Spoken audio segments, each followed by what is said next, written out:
Jon knocked mine off there. We did make some roster additions to our team. Olsen Pierre, a defensive lineman. Eric Tomlinson, a tight end. We activated Nick Nelson off our practice squad, and we got a lot of work done today, and we need to get work done. But I'll answer any questions that I can before it rains. Well, there were reports that Josh got favorable MRI reports.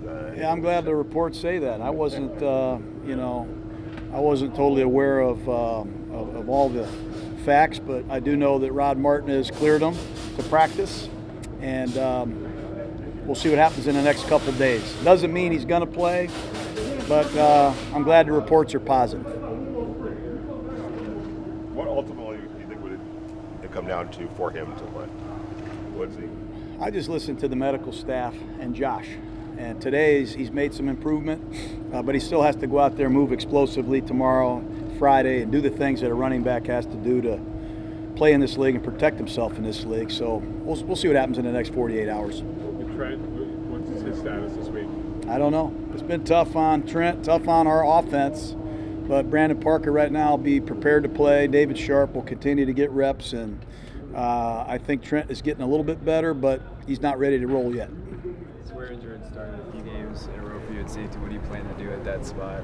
Yeah, we're going to continue to, no disrespect to DJ, he was in a tough spot. You know, we've lost safety men, and Darryl Worley is a guy that's going to take some shots inside.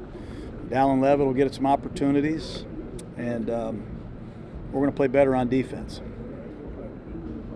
What is it about You guys went through this last game at the Coliseum last year, and now here we are again. Is it second time around? I mean, has that moved the needle for you this time? Yeah, it does for me. You know, we're trying to, again, manage a lot of turnover on our roster.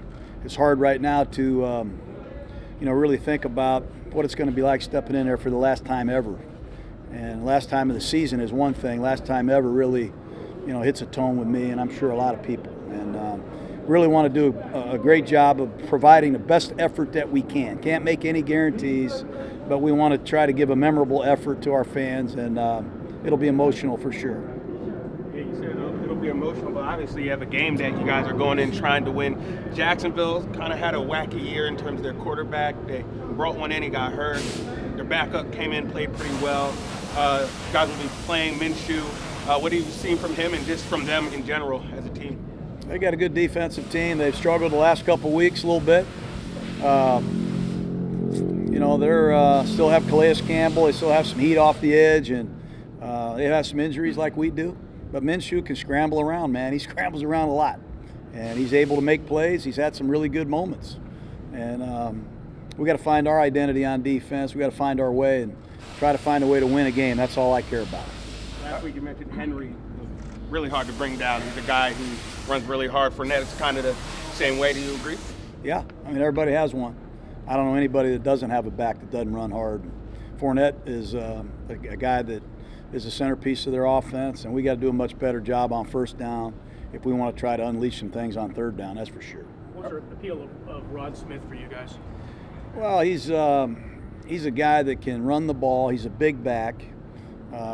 With Jacob's status uncertain, we need to have somebody that in the goal line, short yardage situations, can give us a candidate to make the tough yard or two. Not that DeAndre and Jalen can't do that, but he gives us another big back that can catch it and contribute on special teams. And I think he has the long-term versatility to play a little bit of fullback.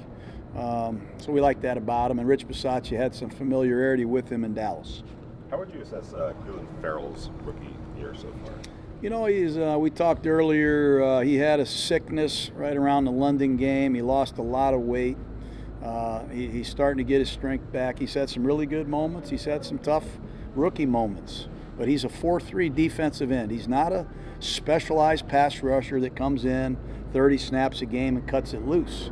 A lot of the production that we've gotten from Ferrell is production that no one really knows about. But he's had some really good moments. He's had some tough snaps and some tough moments.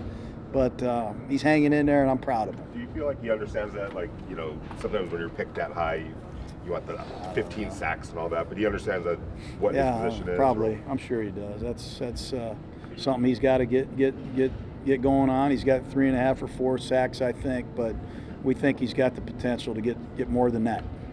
You mentioned the safety spot. Is there ever any thought of moving Joyner to safety rather than having him play the nickel? Yeah, I mean, we've moved everybody around quite a bit on this team this year, but LaMarcus is a valuable part of our team as the nickel. And I don't want to break in a new nickel either. So it's, rob Peter to pay Paul, Once you move your nickel, you got to find a new nickel. And those guys don't grow on trees either. But we've lost 2 really good safeties. And, in fairness to our team, we're going to put Worley in there. We think Worley has some game-changing ability. We think he can play corner and safety. I think he's got a little Malcolm Jenkins in him. I think he's got some skill that we need to use more of. And we need to see these young corners, to be honest with you, more of these 2 young corners, and Nick Nelson included.